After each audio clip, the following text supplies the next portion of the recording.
Good morning everyone. Myself Dr. Shivaji Sarkar. Today I am going to discuss about the topic on aromatic acid. और इस aromatic acid के अंदर मैं आज mainly 3 point के ऊपर डिस्कस करने वाला हूँ।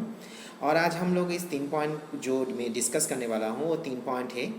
Introductions of aromatic acid, second structure of aromatic acid and third how can you prepare the aromatic acid by the help of the general method. और ये तीनों पॉइंट के बारे में डिस्कस करने से पहले और तीनों पॉइंट को जानने से पहले मैं सभी स्टूडेंट्स एंड सभी व्यूअर्स को ये बोलना चाहता हूँ, जो भी स्टूडेंट्स एंड जो भी व्यूअर्स ने अभी तक मेरा चैनल को सब्सक्राइब नहीं की और मेरा चैनल के अंदर जो भी वीडियोस है वो वीडियोस नहीं देखा, वो प्लीज़ मेरे चैनल को सब्सक्राइब कर ले और सभी वीडियोज़ को देखे। और उसके बाद उसके मन के अंदर ये सब्जेक्ट एंड टॉपिक रिगार्डिंग कोई भी क्वेश्चन जनरेट हो रहा है तो वो मुझे क्वेश्चन पूछ सकता है और वो क्वेश्चन मुझे मेरा चैनल के कमेंट बॉक्स में पूछ सकते हैं, नहीं तो वो मुझे मेल भी कर सकते हैं। तो इसके साथ ही साथ मैं ये टॉपिक को आगे की तरफ लेके जा रहा हूँ और ये टॉपिक में भी मैं वही सभी स्टूडेंट्स को बोलना चाह रहा हूँ जो आपको ये टॉपिक देखने के बाद और समझने के बाद भी आपके मन के अंदर डाउट है तो आप डेफिनेटली मुझे कमेंट कर सकते हो, आप मुझे क्वेश्चन पूछ सकते हो मेरा चैनल के कमेंट बॉक्स के अंदर। तो सबसे पहले हम लोग ये जान लेते हैं जो एरोमेटिक एसिड है क्या। जैसे हम लोग यहाँ पर देख पा रहे हैं ये जो वर्ड है ये दोनों वर्ड से बना हुआ है। एक वर्ड हम लोग यहाँ पर देख पा रहे हैं जो एरोमेटिक है और दूसरी वर्ड जो देख पा रहे हैं ये एसिड है। तो अभी क्वेश्चन ये जनरेट हो रहा है हम लोग एरोमेटिक किसे बोलेंगे, क्योंकि हम लोग जानते हैं जो कंपाउंड ऑर्गेनिक हो और जो कंपाउंड हाइड्रोकार्बन हो और उस कंपाउंड का जो नेचर है वो कंपाउंड जिस कंडीशन में हाकल्स रूल को फॉलो करे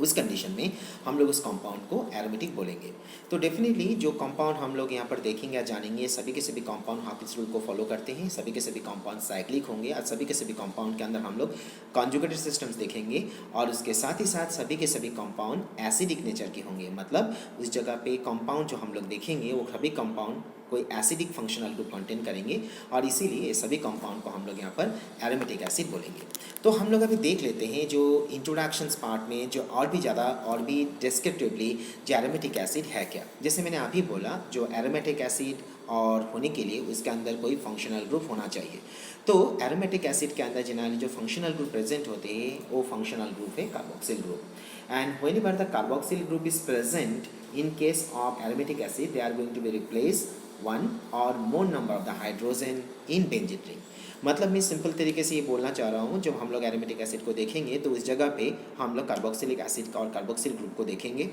और ये कार्बोक्सिल ग्रुप जो है ये ग्रुप बेंजीन रिंग के साथ जुड़ेंगे और जब वो बेंजीन रिंग के साथ जुड़ेंगे उस जगह पे हो सकता है वो बेंजीन रिंग के साथ डायरेक्टली जुड़े और ऐसा भी हो सकता है जो बेंजीन रिंग के साथ वो साइड चेन में जुड़े। लेकिन इसमें ये बात है जो वो बेंजीन के साथ डायरेक्टली जुड़े और बेंजीन के साथ वो साइड चेन में जुड़े हर जगह पे वो हाइड्रोजन को रिप्लेस करेंगे। लेकिन क्वेश्चन ये भी जनरेट होता है जो कितने नंबर ऑफ हाइड्रोजन को रिप्लेस करेंगे जब हम लोग कार्बोक्सिल ग्रुप को उसके साथ जुड़ेंगे। तो उस जगह पे हमें याद रखना है जब कार्बोक्सिल ग्रुप को हम लोग एरोमेटिक एसिड के अंदर देखेंगे तो वो एक हाइड्रोजन नहीं तो more than one number of hydrogen को रिप्लेस कर सकता है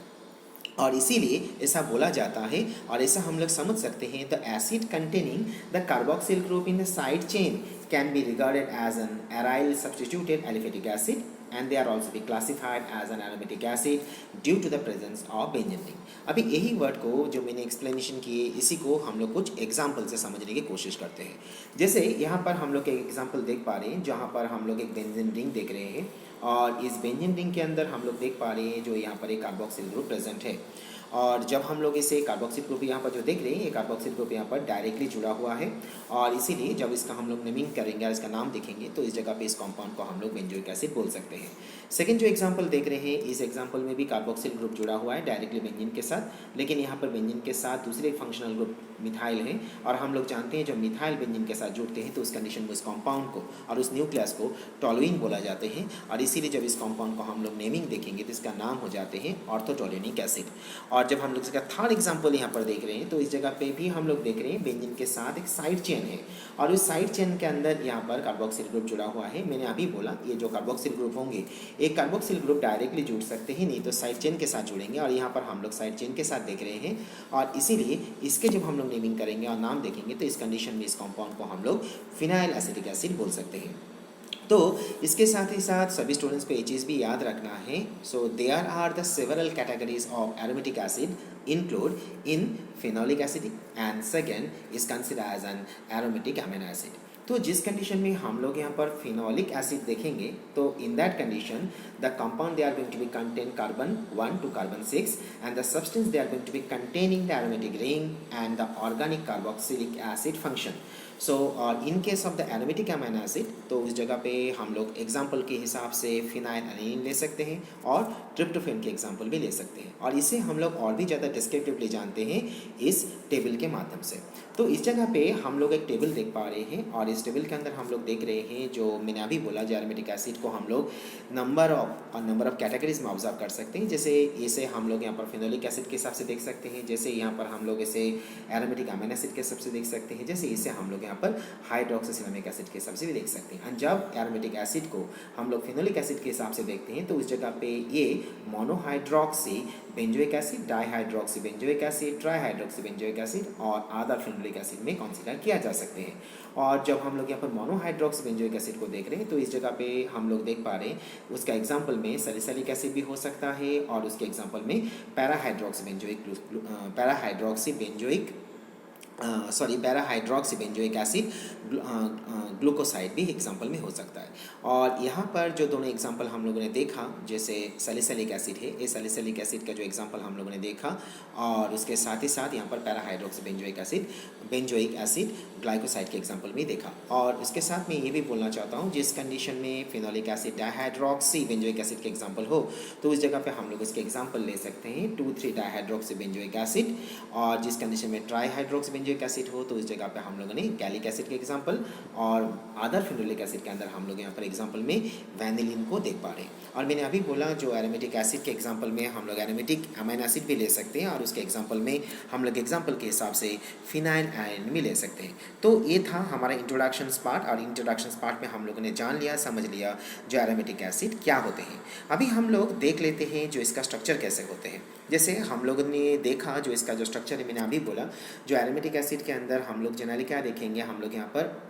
एसिडिक ग्रुप, एक फंक्शनल ग्रुप देखेंगे, और वो फंक्शनल ग्रुप जो होंगे, वो फंक्शनल ग्रुप हमारा बेंजीन के साथ जुड़ा हुआ है। और इसके पहले भी मैं हर एक वीडियो में एक वर्ड सभी को साथ मैंने शेयर किया, सभी को बोला, जब भी क्वेश्चन पेपर में क्वेश्चन पूछा जाए जो आप स्ट्रक्चर के बारे में एक्सप्लेनेशन करो, तो उस जगह पे स्ट्रक्चर के एक्सप्लेनेशन करने से पहले आपका एक एग्जाम्पल से इसे एक्सप्लेनेशन करना होगा। तो यहाँ पर भी हम लोग एक एग्जाम्पल लेके उसे एक्सप्लेनेशन करेंगे, और इसीलिए हम लोग यहाँ पर एक्सप्लेनेशन कर रहे हैं एरोमेटिक एसिड को with the help of example as an sulphonic acid. तो जनरली जब सल्फोनिक एसिड के स्ट्रक्चर हम लोग देखेंगे, तो उस जगह पे हम लोग इसके अंदर सल्फोहाइड्रल ग्रुप देख पाएंगे। और जब हम लोग सल्फोहाइड्रल ग्रुप को देखेंगे, ये जो ग्रुप है, ये ग्रुप बेंजीन के साथ प्रेजेंट रहेंगे। और जब हम लोग इस कंपाउंड के साथ सिमिलैरिटी ढूंढेंगे, तो इस जगह पे इस कंपाउंड की सिमिलैरिटी हम लोग नाइट्रोबेंजीन के साथ देख सकते हैं। अभी क्वेश्चन ये जनरेट हो रहा है, नाइट्रोबेंजीन के साथ हम लोग इसका सिमिलैरिटी कैसे देखेंगे, क्योंकि नाइट्रोबेंजीन के अंदर NO2 ग्रुप प्रेजेंट होते हैं, और ये जो NO2 ग्रुप है, ये NO2 ग्रुप हमारा बेंजीन के साथ प्रेजेंट होते हैं। और उसी तरीके से जब हम लोग यहाँ पर सल्फोनिक एसिड के एग्जांपल देखेंगे, तो उस जगह पे भी सल्फोहाइड्रल ग्रुप बेंजीन के साथ प्रेजेंट होंगे। और हम लोग जानते हैं जो बेंजीन के जो स्ट्रक्चर है, उस स्ट्रक्चर के अंदर हम लोग डबल बॉन्ड देख पाते हैं। और डबल बॉन्ड मतलब वहाँ पर हमारा वहाँ पर हम लोग पाई बॉन्ड देखेंगे, और ये जो पाई बॉन्ड है, ये p ऑर्बिटल को ओवरलैपिंग के माध्यम से ही होते हैं। और इसीलिए यहाँ पर हम लोग ऑब्जर्व कर सकते हैं, जो p orbital in one of the pi bond of SO3H group are aligned with the p orbital of the benzene ring, hence this interact to the extended pi orbital overlapping with the benzene ring and one of the double bond in the sulfonic acid group. This interaction is also being made possible by the shortage of the distance of carbon and sulfide bond. तो यहाँ पर हम लोगों ने एक diagram देख पा रहे हैं। ये जो डायग्राम है, ये डायग्राम हमारा एटॉमिक ऑर्बिटल मॉडल के डायग्राम है, और ये जो डायग्राम है, ये डायग्राम हमारा इलेक्ट्रॉन क्लाउड मॉडल के डायग्राम है। तो इसीलिए सभी स्टूडेंट्स को मैं ये बोलना चाहता हूँ, जब भी आपको एग्जाम हॉल में ये क्वेश्चन पूछा जाए, जो आप यहाँ पर एरोमेटिक एसिड के स्ट्रक्चर के बारे में एक्सप्लेनेशन करो, तो उस जगह पे आपको एक एग्जांपल, जैसे मैंने यहाँ पर एरोमेटिक सल्फोनिक एसिड के एग्जांपल लिया, वो एग्जांपल लेके आपको डायग्राम, जो दो डायग्राम मैंने यहाँ पर दिखाया, atomic orbital model and electronic cloud model, ये दोनों मॉडल दिखा के आपको एग्जाम में एक्सप्लेनेशन करना है। और इसी के साथ ही साथ हम लोग लास्ट पार्ट में देख लेते हैं, और लास्ट जो पार्ट है अभी जो मैं डिस्कस करने वाला हूँ वो है general method of preparations of aromatic acid. ये क्वेश्चन भी डायरेक्टली स्टूडेंट्स को पूछा जाते हैं, जो आप किस तरीके से एरोमेटिक एसिड को प्रिपेयर करोगे bye the help of general method. तो इस जगह पे हम लोग सबसे पहले देख पा रहे हैं ऑक्सीडेशन। तो ऑक्सीडेशंस के माध्यम से भी हम लोग एरोमेटिक एसिड को प्रिपेयर कर सकते हैं, और जब हम लोग उसको प्रिपेयर करेंगे तो उस कंडीशन में हमें क्या करना है, हमें इस जगह पे बेंजाइल अल्कोहल लेना है, और इस बेंजाइल अल्कोहल को जब हम लोग KMnO4 के साथ रिएक्शंस करेंगे इन द प्रेजेंस ऑफ और K2Cr2O7, तो उस जगह पे बेंजाइल अल्कोहल हमारा यहाँ पर बेंजोइक एसिड में कन्वर्ट हो जाएंगे, क्योंकि हम लोग जानते हैं ये जो K2Cr2O7 है और O4 है और KMnO4 जो है ये स्ट्रांगली ऑक्सीडाइजिंग एजेंट है, इसीलिए बेंजाइल अल्कोहल को ऑक्सीडाइज कर देंगे। ऑक्सीडाइज करने के बाद वो बेंजोइक एसिड को प्रिपेयर करेंगे। सेकेंड जो एग्जांपल देख रहे हैं ये बेंजाल्डिहाइड है, और इस जगह पे भी इसे भी जब हम लोग ऑक्सीडाइज करेंगे तो बेंजाल्डिहाइड हमारा यहाँ पर बेंजोइक एसिड में कन्वर्ट हो जाएंगे। सेकेंड जो एग्जांपल सेकेंड जो मेथड है जिस मेथड से हम लोग एरोमेटिक एसिड को प्रिपेयर कर सकते हैं वो है catalytic oxidation of toluene in air. इस जगह पे हमें टोलुइन लेना है, और टोलुइन लेने के बाद उसको रिएक्शंस करना है in the presence of alkyl KMnO4, तो उस जगह पे वो बेंजोइक एसिड और उसके साथ ही साथ वो वाटर मॉलिक्यूल को जनरेट करेंगे एज एन बाई प्रोडक्ट। और लास्ट जो इसके बाद जो देख रहे हैं वो है फ्रिल-क्राफ्ट रिएक्शंस। फ्रिल-क्राफ्ट रिएक्शंस के माध्यम से भी हम लोग यहाँ पर एरोमेटिक एसिड को प्रिपेयर कर सकते हैं, और जब हम लोग इसको प्रिपेयर करेंगे तो उस जगह पे हमें बेंजीन के साथ COCl3 का रिएक्शंस करना है in the presence of aluminium chloride, और उस जगह पे वो इंटरमीडिएट एक जनरेट करेंगे, जो इंटरमीडिएट हम लोग यहाँ पर देख पा रहे हैं जो है यहाँ पर बेंजोइल अल्कोहल, और इस बेंजोइल अल्कोहल से हम लोग यहाँ पर प्रिपेयर कर सकते हैं बेंजोइक एसिड को। और इस जगह पे हम लोग अभी ये देख लेते हैं, ये भी हम लोग देख पा रहे हैं जो हम लोग hydrolysis of the aromatic nitrile से भी हम लोग एरोमेटिक एसिड को प्रिपेयर कर सकते हैं। जैसे यहाँ पर हम लोग देख पा रहे हैं जो बेंजाइल साइनाइड जो है इसके साथ और बेंजल नाइट्राइल जो है हम लोग इसके साथ जब हम लोग वाटर मॉलिक्यूल का रिएक्शंस करेंगे in the presence of sulphuric acid तो वो जनरेट कर देते हैं बेंजोइक एसिड को, और ये बेंजोइक एसिड को और इसके साथ ही साथ हम लोग सेकेंड एग्जांपल में ऑर्थोटोलुइन कार्बोनाइट्राइल को रिएक्शंस करें in the presence of sulphuric acid, तो इस जगह पे भी ये ऑर्थोटोलेनिक एसिड और उसके साथ ही साथ एमोनिया को जनरेट कर सकते हैं। अभी क्वेश्चन ये जनरेट हो रहा है जो हम लोगों ने यहाँ पर जो बेंजीन के साथ जो साइनाइड और यहाँ पर जो बेंजल नाइट्राइल जो हम लोग यहाँ पर देख पा रहे हैं, ये जो बेंजल नाइट्राइल जो हम लोग यहाँ पर देख पा रहे हैं इसे हम लोग कैसे प्रिपेयर कर सकते हैं। So this nitrile can be obtain by the fusing with the alkali salt of sulphuric acid in the presence of potassium cyanide. मतलब हम लोग इस जगह पे ये भी हमें याद रखना है, ये जो बेंजल नाइट्राइल जो हम लोगों ने यहाँ पर प्रिपेयर किए, ये बेंजल नाइट्राइल को हम लोग प्रिपेयर कर सकते हैं bye the help of sulphuric acid, and this sulphuric acid should be alkali in nature, तो इसीलिए यहाँ पर बोला गया है alkali salt of sulphuric acid. और इसके साथ साथ जब हम लोग पोटेशियम साइनाइड के रिएक्शंस करेंगे तो उस जगह पे हमारा नाइट्राइल प्रोडक्ट जनरेट हो जाएंगे, और उस नाइट्राइल को जो हम लोग वाटर एंड सल्फ्यूरिक एसिड के प्रेजेंस पे रिएक्शंस करेंगे तो उस जगह पे हमारा बेंजोइक एसिड प्रिपेयर हो सकता है।